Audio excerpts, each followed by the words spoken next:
It's not often that an ambassador openly defies his country's leader. That is exactly what Sheikh Omar Faye has done. He is Gambia's ambassador to the United States, appointed by the same president he is now urging to step down. President Yahya Jammeh has ruled this West African country for more than 2 decades. He lost his re-election earlier this month and initially conceded, but now refuses to give up power. Ambassador Sheikh Omar Faye is here in the studio. Welcome to the program. Thank you for having me. I'm happy to be here. And yes, you're right.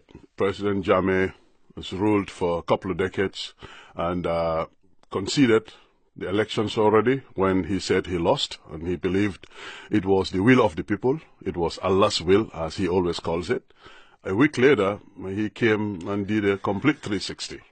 You wrote an open letter in which you said Jammeh's refusal to leave has created a serious post-election crisis and put Gambia on a dangerous path. Why do you see this as dangerous? Absolutely. If you follow the news right now, you realize that the ECOWAS, this is the West African states. African community, are grouping big military forces. Call it the infantry, naval, the air force, and everything. Threatening to send troops into your country if the president does not step down. Absolutely, to enforce the will of the Gambian people. Play this out for us. If, in fact, the president does not step down and West African troops do come into Gambia, what happens then? In that case, it's going to be bad for Gambia. It's bad for the sub-region, keeping in view that there is Al-Qaeda around the corner. There is all these terrorist groups hanging around there just looking for cracks to get into places like small Gambia, and we don't want that to happen. So we believe that diplomacy will be given a chance. I strongly believe in diplomacy, and we're hopeful. Why do you think the president changed his mind? We are all familiar with rulers who refuse to accept the outcome of an election, but this president initially did accept the outcome. I believe that he accepted that he was defeated. He said that this election is the most rig-proof election around the world.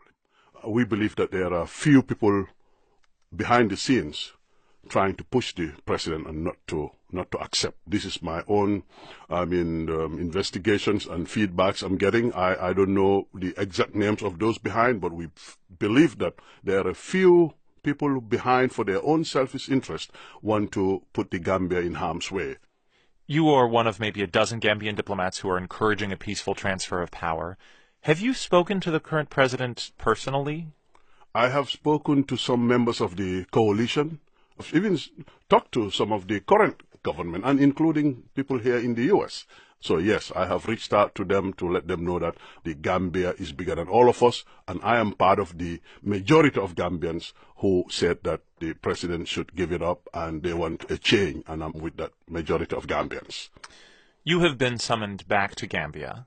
This is a government that has had a record of imprisoning and in some cases torturing some of its political opponents. What do you believe will happen if you do return? I cannot tell you. I wish I knew, but I am a Gambian.